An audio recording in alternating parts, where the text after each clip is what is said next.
Bismillah. Assalamualaikum warahmatullahi wabarakatuh. Alhamdulillah.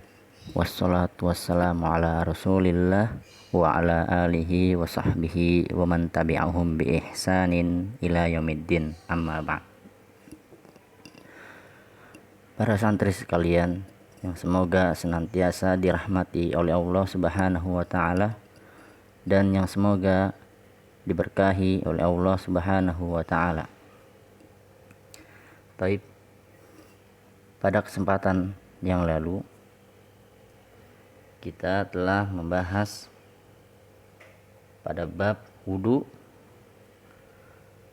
pada pembahasan syarat sahnya wudu, dan kita telah sampai pada halaman yang ke-33 di nomor yang keempat, yaitu tamyiz.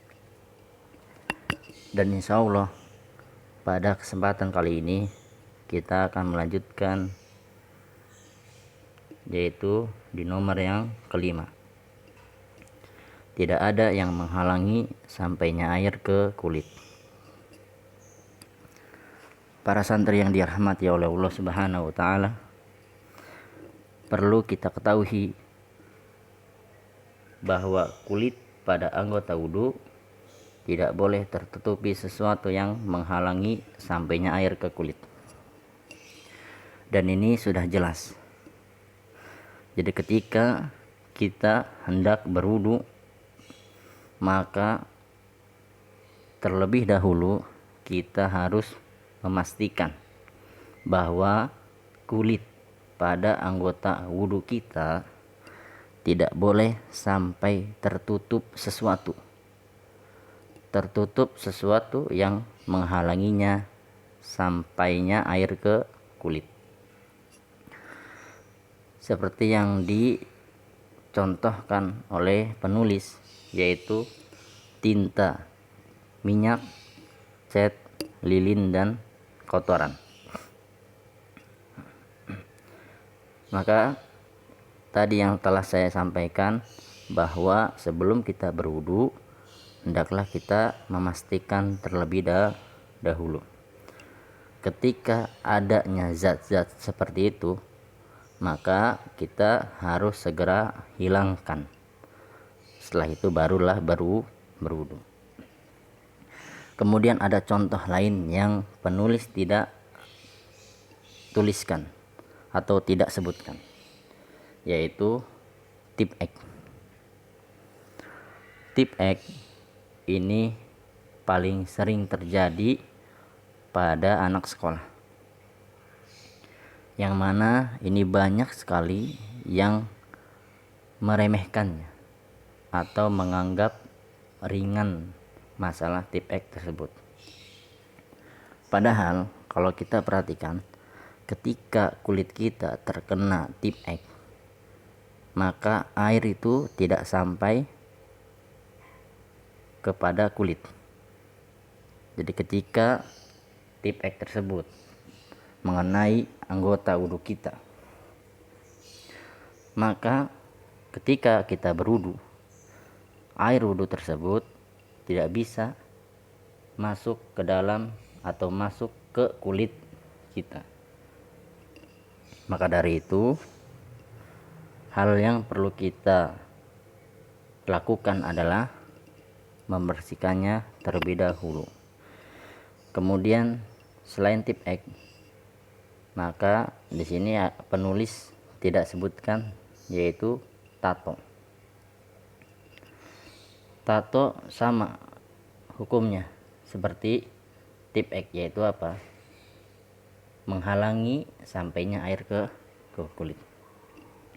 Dan ini salah satu alasan kenapa Islam melarang kita untuk mentato atau mengenakan tato pada kulit kita, yaitu apa? Wudu kita bisa tidak sah karena hal tersebut. Kemudian syarat sah wudu yang ke-6, yaitu suci dari haid dan nifas. Untuk syarat yang keenam ini dikhususkan untuk wanita, karena yang mengalami haid dan nifas adalah wanita.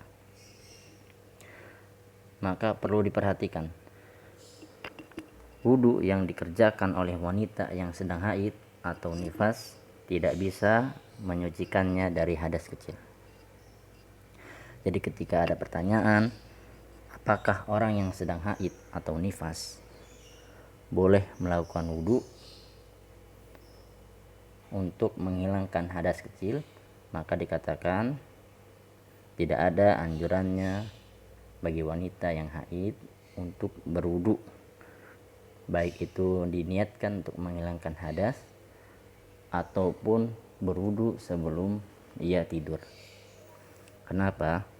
Karena wudunya tidaklah ada apa-apanya, dalam artian wudunya tidak bisa mensucikan dari hadas apapun, baik itu hadas kecil, terlebih lagi hadas besar. Karena haid dan nifas merupakan hadas besar. Kemudian syarat sah wudu yang selanjutnya, yang ketujuh, yaitu menggunakan air yang suci dan mensucikan serta boleh dipakai. Para santri sekalian yang semoga diberkahi oleh Allah Subhanahu wa taala, pada poin atau syarat yang ketujuh ini kita perhatikan, yaitu tidak sah berwudu dengan air yang suci namun tidak mensucikan, seperti contohnya air teh, air susu, dan air sabun. Begitu pula air yang didapat dari mencuri tidak sah digunakan untuk berwudu. Jadi pada poin atau pada syarat yang ketujuh ini, untuk berwudu maka harus melalui dua syarat air, atau air tersebut harus melalui dua syarat. Yang pertama adalah air tersebut air yang suci, dan yang kedua yaitu air tersebut air yang mensucikan. Karena jika air suci saja tapi tidak mensucikan, maka tidak bisa dipakai untuk berwudu, karena airnya tidak mensucikan. Jadi harus diperhatikan syarat yang dua ini, kedua-duanya harus ada, yaitu airnya suci dan airnya mensucikan. Dan di sini air terbagi menjadi 5 macam. Macam-macam air terbagi menjadi 5 macam. Yang pertama, air suci dan mensucikan, yaitu contohnya adalah air hujan,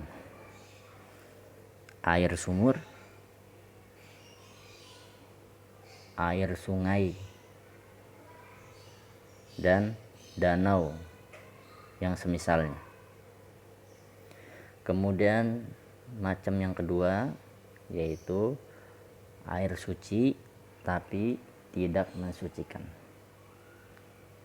Kalau yang pertama itu boleh dipakai untuk berwudu, namun yang kedua ini tidak boleh dipakai untuk berwudu. Contohnya adalah air susu, air teh, kemudian air kopi. Kenapa air susu, air teh, air kopi dikatakan air yang suci tapi tidak mensucikan? Karena air tersebut jika terkena baju kita untuk sholat, maka tidaklah najis atau tidaklah berubah menjadi najis hukum baju kita, karena itu termasuk air yang suci. Tapi air tersebut tidak bisa mensucikan kita dari hadas. Maka air macam ini tidak bisa dipakai untuk berwudu. Kemudian macam yang ketiga yaitu air mustakmal. Air mustakmal. Apa itu air mustakmal? Air yang telah dipakai. Seperti contohnya air dari limbah pabrik. Air tersebut telah dipakai untuk proses di dalam pabrik. Maka ketika keluar air tersebut tidak bisa dipakai untuk berwudu. Kemudian air yang keempat yaitu air musammas. Air musammas. Apa itu air musammas? Air musammas adalah air yang terkena paparan sinar matahari. Dan ini makruh digunakan. Kenapa? Karena khawatir terjadinya madorot. Seperti bisa jadi wajah kita terbakar atau melepuh ketika terkena atau menggunakan air yang terpapar sinar matahari langsung. Dan yang terakhir yaitu adalah air najis, dan ini tidak bisa digunakan untuk berwudu. Kemudian pada poin atau syarat wudu yang ke-8 yaitu adalah niat. Apa itu niat? Niat adalah bertekad dengan kesungguhan dan kesengajaan hati untuk beribadah demi mendekatkan diri kepada Allah Subhanahu wa ta'ala. Niat itu tempatnya dalam hati, tidak perlu diucapkan dengan kata-kata tertentu. Jadi pengertian dari niat yaitu adalah bertekad dengan kesungguhan dan kesengajaan. Ya, bertekad dengan kesungguh-sungguhan dan kesengajaan hati. Karena yang namanya niat yaitu apa? Disengaja dari hati. Untuk apa? Untuk beribadah demi mendekatkan diri kepada Allah Subhanahu wa ta'ala. Dan penulis menyebutkan niat itu tempatnya dalam hati, tidak perlu diucapkan dengan kata-kata tertentu. Jadi cukup kita meniatkan sesuatu yang tidak kita lafadzkan, maka itu bisa dikatakan niat. Maka kita lihat halaman ke-34.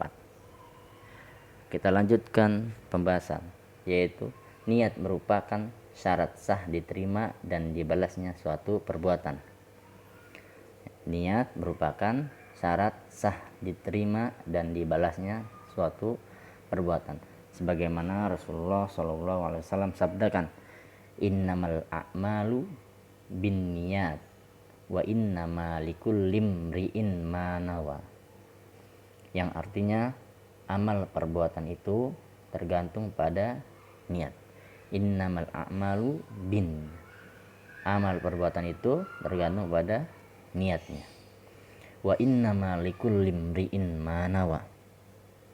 Dan setiap orang mendapatkan apa yang diniatkan. Fungsi niat dalam ibadah sangatlah penting. Penulis mengatakan bahwa fungsi niat dalam ibadah sangatlah penting. Karena itulah setiap muslim harus senantiasa memperbaiki niat dalam ibadahnya, yaitu ikhlas untuk Allah semata. Jadi penulis memberikan nasihat kepada kita apa? Untuk senantiasa memperbaiki niat dalam ibadah kita, yaitu ikhlas untuk Allah semata.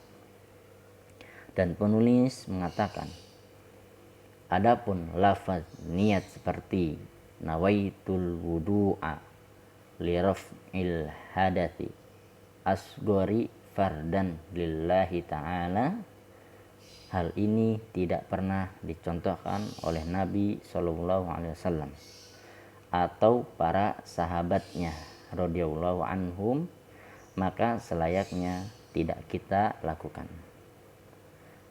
Sesungguhnya niat itu letaknya di hati.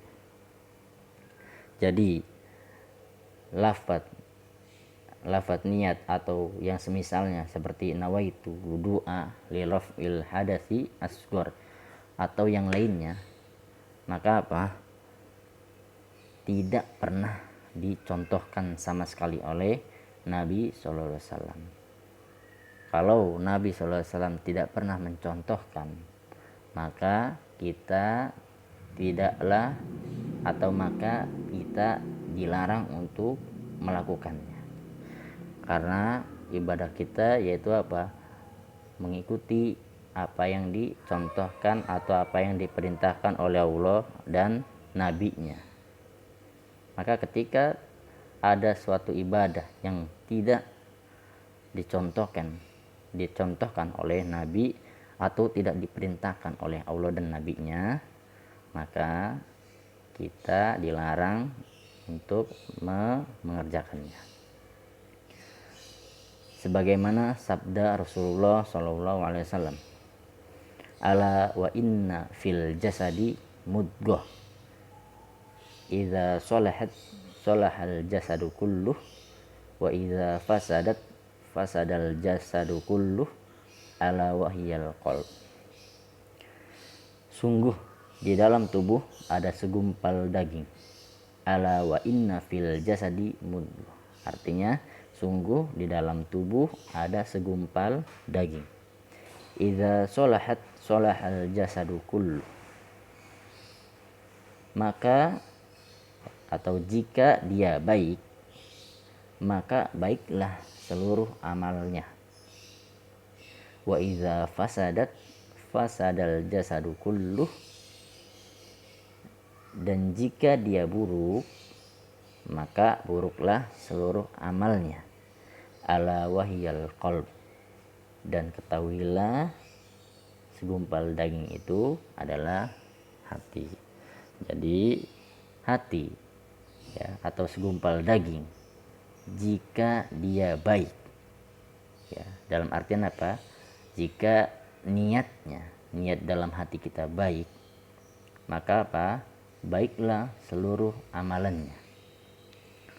Dan begitupun sebaliknya, jika hati atau segumpal daging tersebut itu buruk, maka buruklah seluruh amalnya.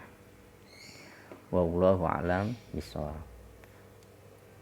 Mungkin kita cukupkan pembahasan kita sampai sini. Subhanakallahumma wa bihamdika asyhadu an la ilaha illa anta astaghfiruka wa atubu ilaik. Assalamualaikum warahmatullahi wabarakatuh.